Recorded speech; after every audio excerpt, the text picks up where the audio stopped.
तो देखिए स्टूडेंट, आपके सामने है क्लास 10th के मैथ के 6वें लेसन का एक और इम्पोर्टेंट क्वेश्चन। देखिए क्वेश्चन में क्या दिया गया है। त्रिभुज एबीसी की भुजा बीसी पर एक बिंदु डी इस प्रकार है कि कोण एडीसी बराबर कोण बीएसी। तो आपको दिखाना है कि सीए का square equal to CB into C D. तो देखिए इसको कैसे करेंगे। सबसे पहले आप एक त्रिभुज बनाएंगे एबीसी, ठीक है।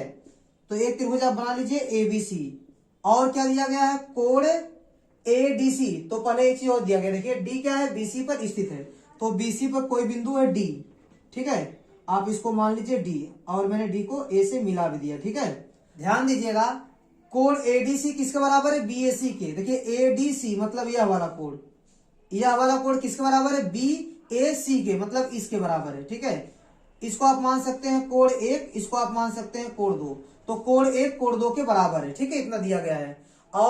और ध्यान दीजिएगा, आपको सिद्ध करना है कि सी ए का square equal to C B into C D. तो आप एक बड़ा वाला त्रिभुज लेंगे और एक छोटा वाला त्रिभुज लेंगे, ठीक है। एक छोटा वाला त्रिभुज ले लीजिए और पूरा एबीसी बड़ा वाला ले लीजिए, ठीक है। तो बड़े वाले में कोण दो और छोटे वाले में कोण एक बराबर है। और बड़े वाले में देखिए यह वाला कोण, और छोटे वाले में एक कोण क्या हो जाएगा, कॉमन हो जाएगा। तो दो कोण आपको मिल जाएगा। जहां दो कोण बराबर मिला, दोनों त्रिभुज आपस में क्या हो जाएंगे, समरूप हो जाएंगे। तो चलिए इसी तरह करते हैं इसको। त्रिभुज ए बी सी तथा त्रिभुज, देखिए त्रिभुज कौन सा, ए बी सी, तथा त्रिभुज डी ए सी में एक बड़ा त्रिभुज एबीसी और एक छोटा वाला डी ए सी।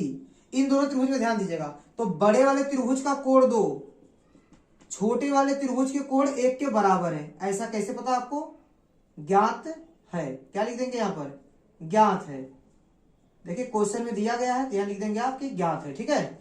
और ध्यान दीजिएगा, बड़े वाले त्रिभुज का कोण नंबर 3 छोटे वाले त्रिभुज के कोण नंबर 3 के बराबर है।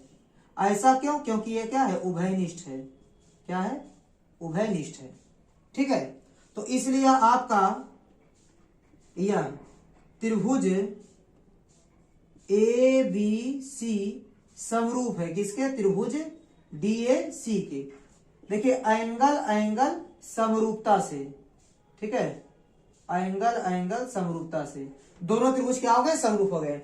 जब दोनों त्रिभुज आपस में समरूप हो जाएंगे तो उनकी संगत भुजाओं का अनुपात आपस में क्या होगा, बराबर होगा। ध्यान दीजिएगा, संगत भुजा मतलब क्या है, जो कोण बराबर है उनके सामने की भुजाओं का अनुपात।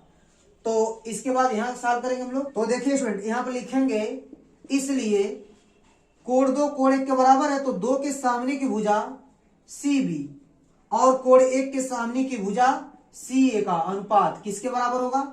देखिए बड़े वाले त्रिभुज और छोटे वाले त्रिभुज में दो कोण बराबर हैं, तो तीसरा कोण भी बराबर होगा। तीसरा कोण कौन बच रहा है, देखिए बड़े वाले त्रिभुज का तीसरा कोण यहां बच रहा है, ठीक है। इसको आप स्टार से दिखा दीजिए, ठीक है। और छोटे वाले त्रिभुज का तीसरा कोण कौन बच रहा है, यह वाला बच रहा है, इसको स्टार से दिखा दीजिए। ये दोनों कोण आपस में क्या होंगे, बराबर होंगे। तो इनके सामने की भुजा का अनुपात भी बराबर होगा। तो बड़े वाले त्रिभुज में स्टार के सामने भुजा कौन है, सी ए, बराबर छोटे वाले त्रिभुज में स्टार के सामने भुजा कौन है, सी डी। ये आपस में बराबर होंगे। फिर आप तिर्यक गुणा कर देंगे, सी ए गुणे सी ए करेंगे तो सी ए का स्क्वायर बराबर सी बी गुणे सी डी मिल जाएगा आपको, ठीक है। सी बी गुणे सी डी, और यही आपको प्रूव करना था, ठीक है। तो स्टूडेंट उम्मीद करता हूं कि ये क्वेश्चन भी आपको अच्छे से समझ में आया होगा।